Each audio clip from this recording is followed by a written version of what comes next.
द्रवहु सुदशरथ अजर बिहारी। जो मंगल करने वाले और अमंगल को दूर करने वाले हैं, वो दशरथ नंदन श्री राम हैं।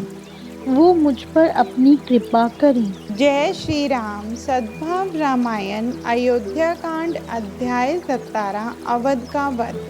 राम जी कौशल्या की आज्ञा लेने और उन्हें वंदन करने के लिए माँ के भवन की ओर गए। समस्त नगर में बात फैल गई कि कैकई ने 2 वरदान मांगे हैं, भरत को शासन और राम को वनवास।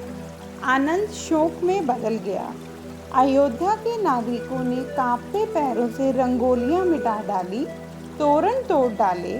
निराशा के पवन ने अयोध्या का वातावरण बदल डाला। राम वनवास के हृदय विदारक समाचार जो सुनता है वह रोता है।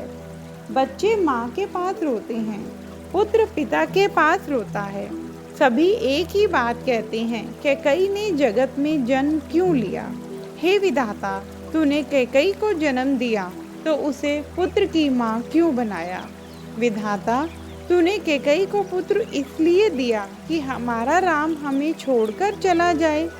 समस्त अवध आक्रांत करती है, सर्वत्र शोरगुल मच गया है। कई लोग तो यूँ कहने लगे कि महाराज ने कैकई से पूछा ही क्यों? पूछने की क्या जरूरत थी? सचमुच तो कैकई ने डाली पर बैठकर मूल में से डाली तोड़ी है। डाली भी टूटकर गिरेगी और स्वयं भी गिरेगी।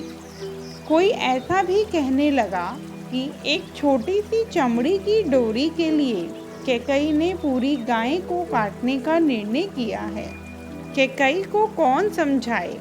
भले कैकई ने मांगा और महाराज दशरथ ने दिया, पर हम राम को वन में नहीं जाने देंगे, और राम वन में जाएंगे तो हम भी अयोध्या का त्याग करेंगे। अयोध्या, कैकई और उनके बेटे को मुबारक। हम अवध में नहीं रहेंगे। यदि अवध में राम नहीं तो हम भी नहीं। इस प्रसंग पर कुछ एक युवक तो इतने उग्र बन गए कि वे आवेश में बोलने लगे कि इस पूरे षड्यंत्र में भरत की सहमति रही होगी। नैनीहाल गया हुआ कैकई का पुत्र माँ को गोपनीय सूचना देता होगा कि तू मेरे लिए शासन मांगना और राम को वन में भेजना। जगत में कौन सा बेटा है जो कि गद्दी की इच्छा न रखे? चंद चवई बरु अनल कन, सुधा होई विष तूल। सपनेहु कबहु न करहि किछु, भरत राम प्रतिकूल। युग को चंद्रमा में से अग्नि नहीं बरसती, पर कदाचित बरसे। अमृत पीने से किसी की मृत्यु नहीं होती, कदाचित मृत्यु हो, ऐसी अनहोनी हो भी जाए, पर भरत राम के विरुद्ध कुछ नहीं करेंगे। भरत तो राम के प्रेम का साकार रूप है। आप उस संत को दोष न दें। युवा वर्ग शांत हुआ। चित्रकूट में महात्मा तो ऐसा ही मानते हैं कि अयोध्या में राम राज्य नहीं हुआ। उसका एक कारण तो यह भी था कि सभी तैयारियां हो गई, पर संत को बुलाना ही भूल गए। जिस शासन में संत याद नहीं किए जाते, वह शासन राम राज्य नहीं। समस्त अवध रोदन करता है। लकड़ी का सहारा लेकर खड़े बूढ़े रोते हैं। कहते हैं, हमारी इच्छा थी कि राम जानकी गद्दी पर बैठें और हम उनके दर्शन करें। 14 वर्ष हम कैसे जिएंगे? सर्वत्र राम, हमें छोड़कर वन में जाना नहीं। ऐसी आवाजें उठने लगी। इस ओर राम कौशल्या भवन की ओर गति कर रहे हैं।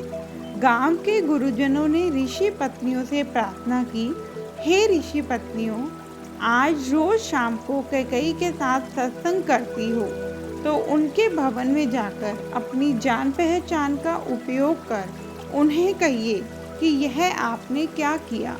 उन्हें जरा अवध का दर्शन तो कराइए। अवध को आक्रांत देखकर उनका हृदय परिवर्तन हो, ऐसा कुछ कीजिए।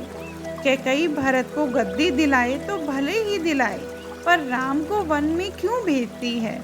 ऋषि पत्नियां कैकेयी के भवन में पहुंची। महाराज दशरथ मूर्छित हैं, सुमन जी बहुत दुखी हैं और कैकेयी निष्ठुरता की मूर्ति बनकर पास बैठी है। ऋषि पत्नियां कैकेयी के साथ चर्चा करती हैं। कैकेयी राम की प्रशंसा करते तेरी जीभ थकती नहीं थी।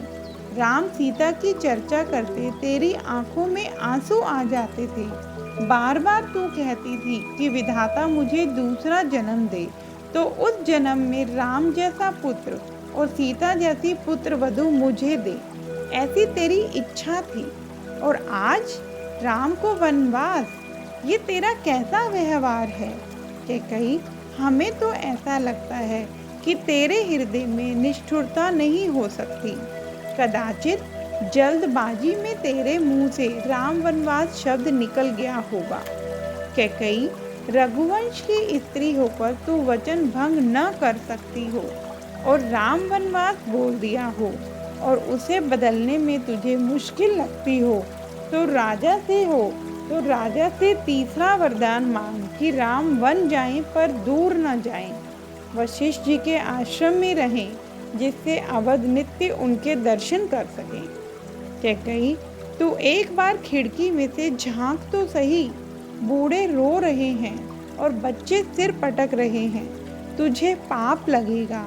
कैकेयी, राम जैसा पुत्र वन में ठीक लगे। देवी, हम ऋषि पत्नियों को ममता नहीं होती, पर जब से हमने राम वनवास के समाचार सुने हैं तभी से हमारा मन भर आया है। तूने यह क्या किया?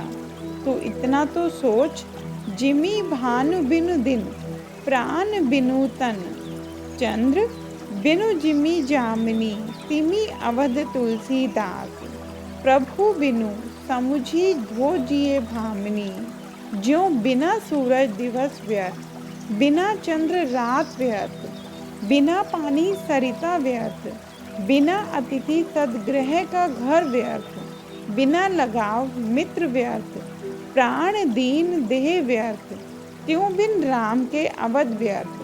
राम विहीन अवध का कोई अर्थ नहीं। हृदय को छू जाए ऐसी ऋषि पत्नियों की इन सारी बातों का कैकेयी पर कोई प्रभाव ना पड़ा। उसने ऋषि पत्नियों से कहा, मैंने और मंत्रा ने जो निर्णय किया है वह आखिरी निर्णय है, आप जा सकती हैं। यो कैकेयी ने ऋषि पत्नियों का अपमान किया। जब पतन निकट आता है तब लोग महान व्यक्तियों का अपमान करने लग जाते हैं।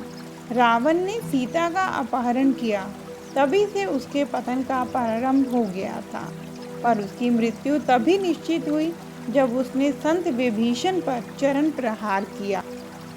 गंग सकल मूद मंगल मूला, तब सुख करनी हरनी तब सूला। गंगा जी समस्त आनंद मंगलों की मूल हैं, वे सब सुखों की करने वाली और सब पीड़ाओं की हरने वाली हैं। जय श्री राम।